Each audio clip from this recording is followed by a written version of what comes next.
Сәлеметсіздер ме оқушылар, сіздермен бірге Айнұр апай. Бүгінгі видеода 6 сынып математика пәнінің 2-ші тоқсандағы рационал сандарға амалдар қолдану тақырыбы бойынша БЖБ-ның тағы да бір 3-ші нұсқасын ұсынғалы отырмын. Видеоға лайк басып, каналға тіркеліп және қоңыраушаны басуды ұмытпаңыздар. Сонымен қатар осы видеоны достарыңызға жіберіңіздер. Ұсынып отырған 3-ші нұсқада келесідей 4 тапсырма бар. Бірінші есепке келетін болсақ, есептеңіз деп берілген. Бұл жерде амалдап есептеуді қолданамыз. Яғни бірінші амал жақшаны орындаймыз. Одан кейін шыққан санды бөлеміз, екінші амалымыз. Үшінші амал көбейтуді орындаймыз және төртінші амал шыққан сандарды қосамыз. Осылайша есептеп шығайық. Бірінші амал минус 12-ден 5-тен азайтамыз 4-3-ті. Таңбалары бірдей, сондықтан бұл сандар бір-біріне қосылады.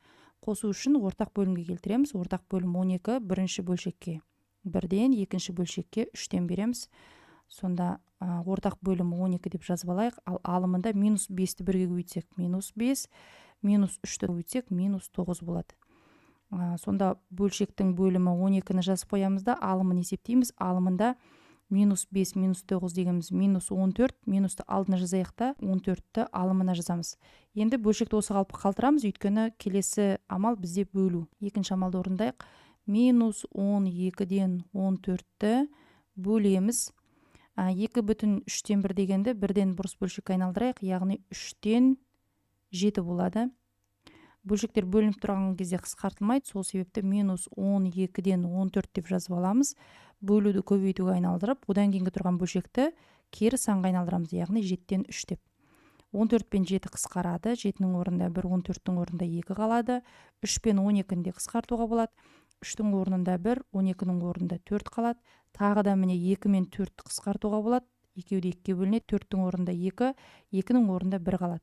Сонда минус 2-ден 1 деген сан шықты. Үшінші амал 5,3-тен 1-ді 1-ден бұрыс бөлшек түрінде жазып алайық. Ол 3-тен 16 болады. Көбейту 0,175 дегеніміз ол 4-тен 3. Мына жерге көрсетейін. 0,175-ті біз 100-ден 75 деп жазсақ болады. 75 те 100 де екеуі де 25-ке бөлінеді. 100-де 25-ке бөлсек 4 қалады. 75-те 25-ке бөлсек 3 қалады. Сонда мінекей 4-тен 3 деген сан шығады екен. Сол себепті 0,175 дегенді 4-тен 3 деп жазамыз. Ол тең. Енді мына жерде қысқартуға болады міне. 3 пен 3-ті қысқартамыз 1, 1. Себебі бөлшектер көбейтіліп тұр, иә.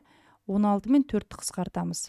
4-тің орнында 1, 16-ның орнында 4 қалады. Сонда үшінші амалда 4 деген жауап шығады екен. Енді төртінші амалда минус 2-ден 1-ге жазайық. Минус 2-ден 1 қосамыз 4-ті. Немесе мына 2-ден 1-ді ондық бөлшек түрінде жазуға болады. Яғни минус 0,5 қосу 4 десек, есептің жауабы 3,5 болады екен. Мына жерге де жазып қояйық. 3,5. Келесі өрнектің мәнін табыңыз дейді, және бұл жерде бізде периодты ондық бөлшекпен берілген.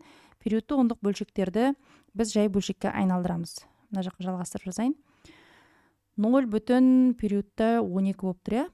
Оны былай бөлшек сызып аламыз. Алымын жазу үшін үтірден кейінгі сандарды жақшасыз жазатын едік, яғни 12.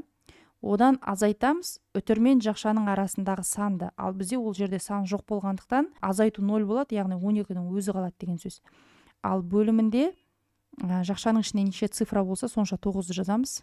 99. Бізде өйткені 2 цифра тұр. Және 0 мен жақшаның арасында неше сан тұрса, сонша 0 жазатын едік, ал бізде сан жоқ болғандықтан 0 жазылмайды. Дәл сол сияқты бөліміде 6 бөлу 9 болады. Өйткені міне бірінші үтірден кейінгі сандардың өзін жазамыз. Ол бізде 6. Азайту керек 0 мен жақшаның арасындағы сан ол бізде жоқ.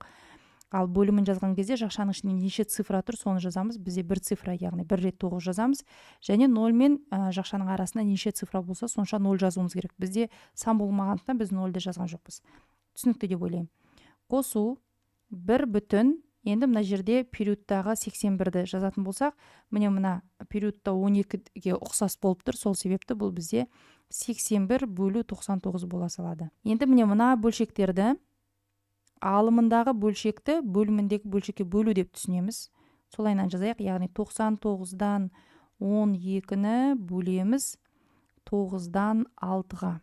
Және оған қосамыз 1,99-81-ді. Енді мына жерде бөлу болған кезде біз қысқарту амалын жүргізе алмайтындықтан, оны көбейтуге айналдырамыз. 99-дан 12-ні көбейтеміз. 9-дан 6-ны енді керіс санға айналдырсақ, 6-дан 9-ға. Және қосамыз 1,99-дан 81-ді. Бұл жерде енді 12 мен 6-ны қысқартуға болады. 6-ның орнында 1, 12-ның орнында 2 қалады. Ал мына 99 мен 9-ы қысқартпаймыз. Не себепті? Өйткені мына жерде бөлімінде міне 99 тұр. Қазір қысқартып тастасақ, біз оны қайтадан ортақ бөлімге келтіруіміз керек болады. Сондықтан бұл жерде бізде 99-дан 18 шығады.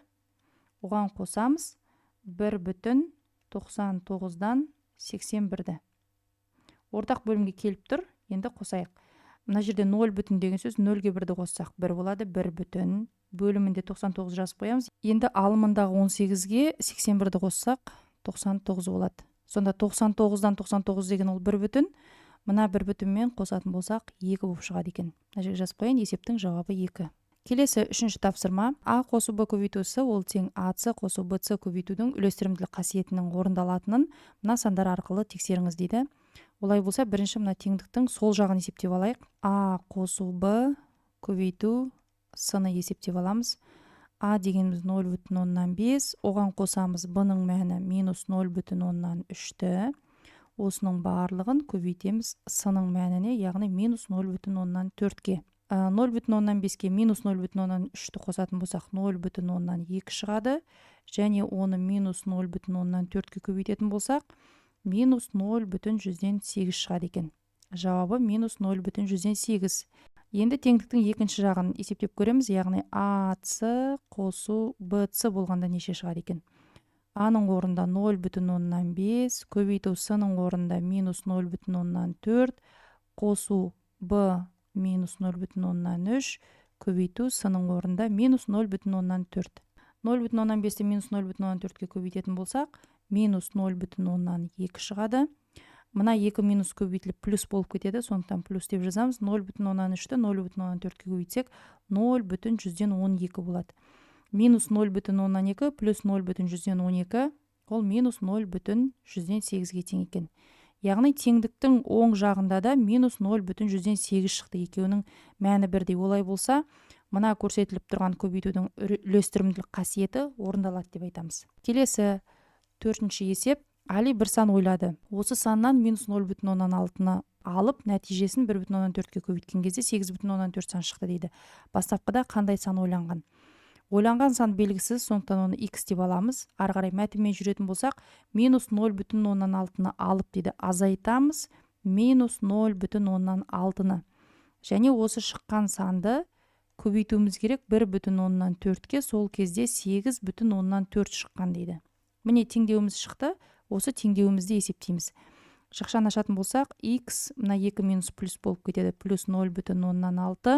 Енді мына 1,4-ті теңдіктің екінші жағына ауыстырамыз. Ол бөлу болып барады, яғни 8,4 бөлу 1,4. Сонда x қосу 0,6 ол тең 6-ға.